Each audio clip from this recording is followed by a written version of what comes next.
My name is Helen, and I still remember the night my son didn't call.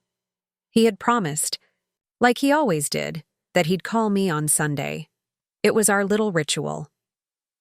Every Sunday evening at 7, the phone would ring, and I'd hear his voice, my Mark. He would tell me about work, about Emily, about the new apartment, and I would tell him about my garden, about the weather, about how the cat had started sleeping on his old bed. It wasn't much, but it was hours. That call was the bridge between my quiet home and his busy world. It was how I still felt like his mother, not forgotten, not left behind. But that night the phone didn't ring. At first, I thought maybe he was running late. Dinner with friends, or a movie. I made tea for two, an old habit I couldn't break. I set his cup across from mine and smiled, thinking how silly it was. 9 o'clock came, then 10. The tea turned cold. The house grew so still that I could hear the clock ticking like a heartbeat. I picked up the phone once, just to make sure it worked. It did. Everything worked, except the part of me that wanted to stop caring. I told myself, he'll call tomorrow. But deep down, I already knew something was changing. Mark had been married for a year by then. Emily was lovely, polite, kind, the sort of woman any mother would wish for her son. I was truly happy for them. But as their new life began, I felt mine shrinking, little by little. It started with small things. He used to visit every other weekend. Then it became once a month. Then, "We'll try next time, Mom." And next time never came. When I called, Emily usually answered. She was always pleasant. "Oh, hi, Mrs. Walker. Mark's just stepping out, but I'll tell him you called." I'd smile and say, "No rush, dear. Just checking in." But sometimes, he wouldn't call back. And when he did, it was quick. "Sorry. Mom, work's been crazy." I'd tell him it was fine, that I understood. But each time I hung up, I'd sit there staring at the phone, feeling like a stranger in my own story. I didn't blame Emily. She was building her home, her world. But somewhere in that new world, I had become a photograph on a shelf, always there, but never really seen. One afternoon, about 6 months after the wedding, I decided to visit them. I baked Mark's favorite pie and took the early bus to the city. When I reached their apartment building, my hands were shaking. I hadn't told them I was coming.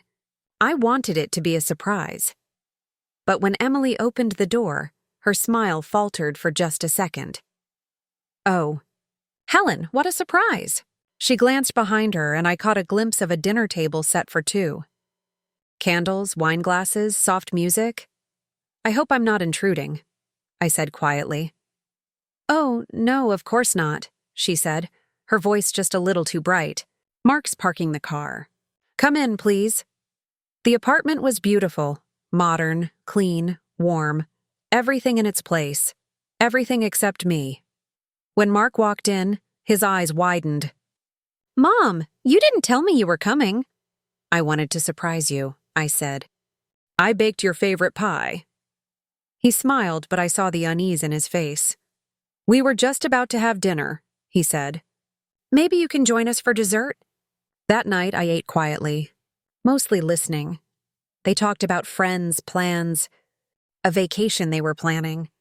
And for the first time, I felt like a visitor in my son's life. When I left, Emily hugged me politely. Mark said he'd call soon. I believed him. But weeks turned into months, and the calls came less and less. Then came that night, the night I waited all evening, telling myself he'd remember. The night I fell asleep beside the phone. When I woke the next morning, the sun was bright, and the phone was still silent. That silence hurt more than I expected. I spent the next few weeks pretending not to notice the emptiness. I cleaned the house, trimmed the garden, baked bread I never finished. Neighbors would stop by and I'd smile, keeping the ache tucked neatly behind my ribs. But loneliness has a way of finding cracks in the walls. One evening, I caught myself talking to the old photograph of Mark on the mantel. His graduation picture. His cap slightly tilted, his grin wide and full of life. I said out loud, "You used to call me every night." And then I laughed at myself because who talks to pictures? Still, I couldn't throw it away. It was all I had left of the boy who once couldn't fall asleep without saying, "Good night, Mom." Months passed like that. Then, one morning, the phone rang. It was Mark. His voice sounded different, heavier somehow. "Mom," he said softly, "I'm sorry. I should have called. I don't have an excuse." I swallowed the lump in my throat. "That's all right, honey. You're busy. I understand." But he said, "No, Mom, I forgot what mattered. Emily and I had an argument last night and I realized something. I've been distant from everyone." We talked for a while, about nothing important, really. But it felt like sunlight breaking through a long winter. After that, he called a little more often. Not every day. Not every week. But more than before. He asked about my health, about the garden. And I asked about him and Emily. I didn't bring up the silence. I didn't ask for apologies. I just wanted to hear his voice. Months later, on a quiet Sunday morning, there was a knock at the door. When I opened it, he was standing there as my son. Mark, with his familiar smile, holding a small gift bag. "Hi, Mom," he said. "I told you I'd visit." I could barely speak. I just reached out and hugged him. He stayed for 2 days. We cooked together, laughed, and listened to old music on the radio. It felt like nothing had ever gone wrong. When he left, I didn't cry. I just stood by the window, watching him drive away and whispered, "Take care, my boy. I'm proud of you."